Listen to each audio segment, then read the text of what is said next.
Hello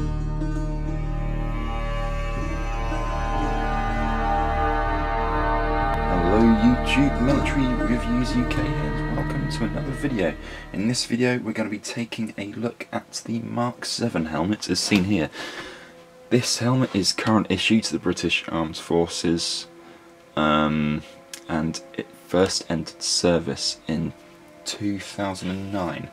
It replaced the earlier MK6 and MK7 helmets. The MK7 is lighter than the MK6 helmets. The MK7 weighs 1 kilogram, whereas the MK6 weighs 1.5 kilograms.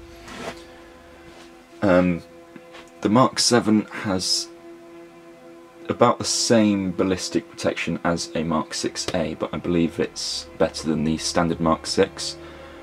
The MK6A, for those of you who don't know, is basically an improved version of the MK6. You can tell the difference between them because the MK6 is green and the MK6A is black, but that's a whole other video entirely, and in this video we're going to be focusing on the MK7. So, the MK7 was basically developed because the MK6A and the MK6 had the problem of when you're laying prone and you're shooting, the MK6 series had the trouble of either digging into your neck at the back or tipping over your eyes at the front. The new shape of the MK7 meant this didn't happen because there is more of a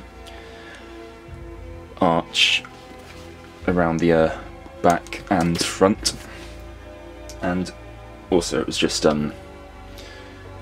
obviously it was lighter than the MK6 and offered better ballistic protection, so that's another reason it was replaced. So mine here has a night vision goggle mount. I can't remember the exact name for it, but you'd also attach another mount onto there and then you'd attach the night vision goggles onto there. So that attaches on the front here and on the back here and can be taken off by just flipping that, but I'm not going to. The cover is an MTP pattern cover, which stands for multi-terrain pattern, so it's multi-terrain pattern camouflage, and it has been secured onto the helmet using some scapper tape. I did this myself, so it's not a particularly brilliant job, but I just think it adds to the sort of look of it, makes it look a bit more genuine, because this helmet is issued, but it didn't come with a cover or night vision mount or anything, so I just got them to improve the look of it. So let's have a quick look inside at the liner. I need to adjust the exposure in that, I think, on the ISO. Can I change that? Yeah, there you go. So you can see in there, the liner is, I think, pretty much identical to the MK6A. The only difference really is the chin strap, which is an improved version. It's still got a similar chin strap to the MK6, but it has two studs which attach over like this, and it has this little bit at the back here. I'm not entirely sure what it's for, but it's not on the MK6. So you can see in here you've got some nice padding at the front and back here just to stop it knocking about, and it's got a much better suspension system than the MK6. The MK6 one just really dug into the top of your head and it just hurt. And also you can see the shell of the MK7 is tan as opposed to green or black like the MK6 and MK6A helmets. The liner system attaches in the exact same way as the MK6 and MK6A helmets. There you've got some little, I know you can't really see that, but you see that little circle there? That goes through to the top of the helmet, which you can't see here. And I should probably mention that this is made of kevlar rather than ballistic nylon, like found in the MK6 helmets. So I'm going to look ridiculous with this thing on, but let's try it on and I'll show you how it looks. Ta-da! So let's do the chin strap up. So you got your strap here, and it goes through this little loop here, and then it just pops onto the studs at the bottom here.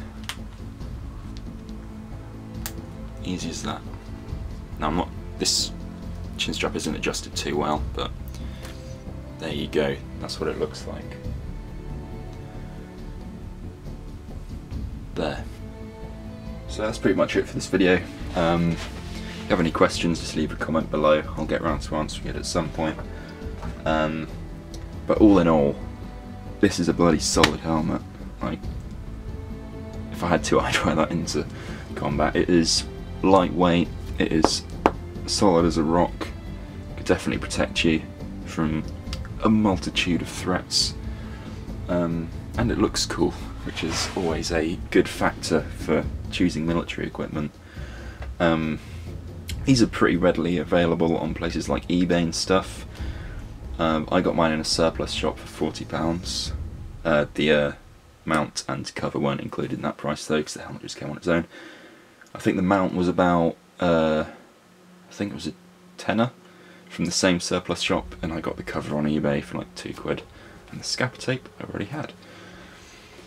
So yeah, all in all, very solid helmet. I can see why the military is using it, but for some reason, I just found this out whilst having a quick look for any more info on this helmet. I found out that it's actually being replaced by a helmet called the Revision Military Battleskin Cobra Plus helmet as part of something called the Brtish program. So that's odd, because it's only been in service since 2009 and it's only 2017. That's less than 10 years and they're already planning on replacing it. So you might start seeing more of these on the market soon for cheaper prices. Because £40 is a little steep, but it's not the most expensive I've seen them go for.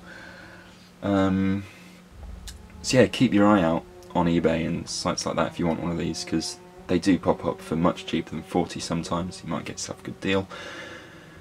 So yeah, thanks very much for watching this video. I hope you enjoyed it and learned something about the Mark 7 helmet. Yeah, I'll see you in the next video. Goodbye.